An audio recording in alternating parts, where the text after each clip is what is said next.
বিরতির পর আবার আপনাদের স্বাগত। যে বিষয়টা নিয়ে আলোচনা করব এই মুহূর্তে, গোটা দেশ জুড়ে রাম মন্দিরকে কেন্দ্র করে একটা আলাদা উন্মাদনা রয়েছে। শ্রীরাম জন্মভূমিতে রাম মন্দির প্রতিষ্ঠার দিনকে সামনে রেখে এবারে আগরতলা পৌর নিগমের পক্ষ থেকে রাখা হলো কর্মসূচি। 16 নম্বর ওয়ার্ডের উদ্যোগে হয়েছে আজ প্রভাত ফেরি এবং আগামী জানুয়ারি মাসেই কিন্তু রাম মন্দিরের উদ্বোধন হতে চলেছে। এই গোটা বিষয়টাকে কেন্দ্র করে স্বাভাবিকভাবেই শ্রীরাম জন্মভূমিতে রাম মন্দির প্রতিষ্ঠার দিনকে সামনে রেখেই আগরতলা পৌর নিগমের 16 নম্বর ওয়ার্ডের প্রভাত ফেরি আয়োজন করা হয়েছে। এই প্রভাত ফেরিতে অংশগ্রহণ করেছেন সেই এলাকার সাধারণ জনগণ এবং তার পাশাপাশি প্রত্যেকেই বেশ উৎসাহ উদ্দীপনা নিয়ে আজকে এই প্রভাত ফেরিতে অংশগ্রহণ করেছেন। কি জানাচ্ছেন সংশ্লিষ্টরা আজকের এই প্রভাত ফেরি থেকে শুনব। আমাদের আগামী 22শে জানুয়ারি রাম মন্দির উদ্বোধন হতে যাচ্ছে।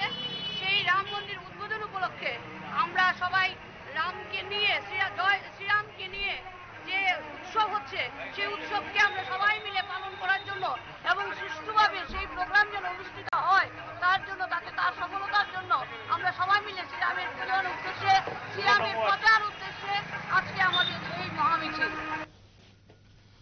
আপনারা শুনলেন 16 নম্বর ওয়ার্ডের যারা নাগরিকরা রয়েছে তাদের উদ্যোগেই হয়েছে আজকে এই প্রভাত ফেরি এবং এই প্রভাত ফেরিকে কেন্দ্র করে ব্যাপক উৎসাহ উদ্দীপনা লক্ষ্য করা গেছে নাগরিকদের মধ্যে। শ্রীরাম জন্মভূমি রাম মন্দির প্রতিষ্ঠার দিনকে সামনে রেখেই পুর নিগমের 16 নম্বর ওয়ার্ডের যারা নাগরিকরা রয়েছেন তাদের পক্ষ থেকে এক প্রভাত ফেরির আয়োজন করা হয়েছে। এই প্রভাত ফেরিকে কেন্দ্র করে আজ সকালে যারা এলাকাবাসীরা রয়েছেন তাদের মধ্যে ব্যাপক উৎসাহ উদ্দীপনা লক্ষ্য করা গেছে।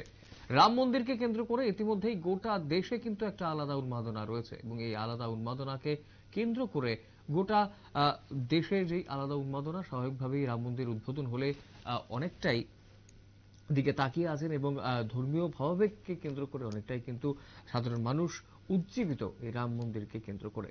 আজ 16 নম্বর ওয়ার্ডের যারা সাধারণ নাগরিকরা রয়েছেন তাদের দ্বারা এক প্রভাত ফেরির আয়োজন করা হয়েছে রাম মন্দিরের উদ্বোধনকে সামনে রেখে। সমাজ বিজ্ঞাপন বিরতি রয়েছে অন্যান্য সংবাদ, সঙ্গে থাকবেন।